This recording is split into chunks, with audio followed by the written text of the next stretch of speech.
बोकारो में कोडरमा के पूर्व सांसद एवं भाजपा के पूर्व प्रदेश अध्यक्ष रविंद्र राय के काफिले पर हमला हुआ है। बता दें, ये घटना रविवार दोपहर की है।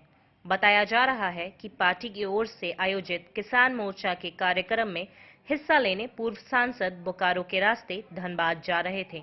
इसी दौरान तेलमोच्चा दामोदर पुल के पास अराजक तत्वों ने गाड़ी पर हमला किया, साथ ही वाहन पर पथराव भी किया। इसमें वाहन के शीशे टूट गए और चालक के साथ मारपीट भी की गई। इसके अलावा अंगरक्षक के साथ धक्का मुक्की और अमर्यादित व्यवहार भी किया गया। मामले में चास के मुफस्सिल थाने में शिकायत दर्ज कराई गई है। बताया जा रहा है कि राज्य सरकार की ओर से बनाई गई नियमावली के अधीन भोजपुरी भाषा को शामिल करने के विरोध में कुछ संगठनों की ओर से मानव श्रृंखला बनाई गई थी। वहीं रास्ते में जाम होने के कारण भाजपा के पूर्व प्रदेश अध्यक्ष का काफिला फंस गया। इस दौरान पूर्व सांसद का काफिला देखकर कुछ लोगों ने घेर लिया, कार के पास आकर नारेबाजी करनी शुरू कर दी। वहीं लोगों की भीड़ को देखकर पूर्व सांसद वाहन से नीचे उतर गए। लोगों को काफी समझाया, कुछ आंदोलनकारियों से बात भी की।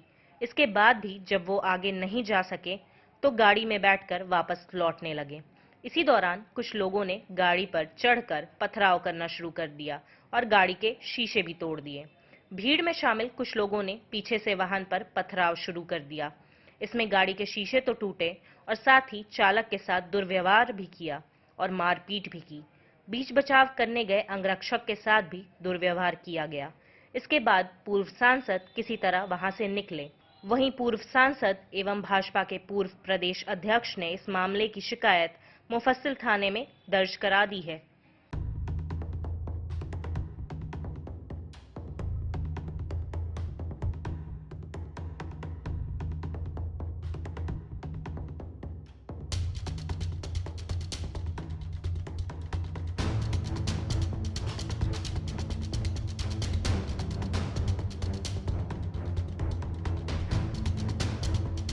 मैं रांची से चला हूं और राजगंज में भारतीय जनता पार्टी धनबाद जिला किसान मोर्चा की जिला कमेटी की बैठक है, तो उसी में मैं मुख्य अतिथि के नाते भाग लेने के लिए जा रहा था। जोधाबोड़ी मोड़ से जब हम आगे बढ़ गए तो मुझे लगा कि आप शायद हम निकल जाएंगे, लेकिन आगे दामोदर नदी के पहले एक पेट्रोल पंप है, उसके पास में काफ़ी लोग जमा थे। पहले तो उन्होंने कहा कि मेरे मुद्दे पर आप समर्थन दीजिए। मैंने उनको कहा कि भाषा के विवाद का हम विरोध करते हैं और हम आपके कई मुद्दे हैं जिन पर हमने भी सरकार को कहा है विचार करने के लिए। लेकिन उसके बाद कुछ लोग शराब पिए हुए थे, कुछ लोग अनियंत्रित थे और उनको लगा कि किसी राजनीतिक व्यक्ति का गाड़ी को तोड़ना, उसको रोकना, इसी में हमारी सफलता है या न्यूज़ वैल्यू है। क्या सोचा उनको मालूम नहीं। कुछ देर उन्होंने हमको कहा कि आप हम लोग के बीच में बैठिए। हमने उनके साथ बैठने का उनसे बात करने की कोशिश की, लेकिन कुछ लोग जानबूझ करके उसमें से चाह रहे थे कि यहाँ हंगामा हो और फिर धीरे धीरे पत्थर चलने लगा।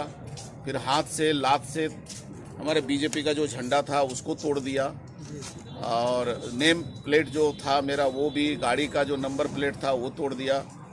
आगे का शीशा, पीछे का शीशा, साइड का शीशा तोड़-फोड़ किया। अंगरक्षकों पर हमला कर दिया। तो हमने अंगरक्षकों को, मुझे लगा कि कहीं न कहीं सामाजिक दुर्भावना से ग्रसित लोग हैं, तो हमने कहा आप गाड़ी में बैठ जाओ, मेरे साथ जो होगा देखेंगे। फिर किसी तरह से गाड़ी को हम लोग, एक दो लोग उसमें थे जो थोड़ा समझदारी से काम करें, गाड़ी हमारा घुमाया, घुमाने में मदद की और मैं किसी तरह से गाड़ी घुमा करके भाग करके अभी थाना आया हूँ। और मुझे लगता है कि यदि वहाँ कुछ देर और मैं करता तो शायद गाड़ी में आग लगा देता या हमारे अंगरक्षकों को जान मार देते लोग, क्योंकि आग लगाने की तैयारी हो रही थी। लोग पत्थरबाजी शुरू कर दिए थे। तंत्र मंत्र के बादशाह, भारत के जाने माने सर्वश्रेष्ठ गुरु खान जी, मिलेगा हर समस्या का समाधान गारंटी के साथ। मेरी बेटी की शादी के लिए बहुत से रिश्ते आते थे, पर कोई न कोई अड़चन पड़ जाती थी। इसी वजह से मेरा पूरा परिवार बहुत परेशान था। बाबा जी की दुआओं से आज मेरी बेटी एक बड़े घर की बहू बनी। भटको चाहे जहां, काम होगा सिर्फ यहाँ। गृह कलेश, कर्ज मुक्ति, प्रेम विवाह, जादू टोना, पति पत्नी में अनबन, सौतन या दुश्मन से छुटकारा, विदेश यात्रा में रुकावट, फिल्मों में प्रवेश और कोर्ट कचहरी जैसी समस्याओं का समाधान। सभी समस्याओं का समाधान गुरु खान जी। अभी कॉल करें 9821707996।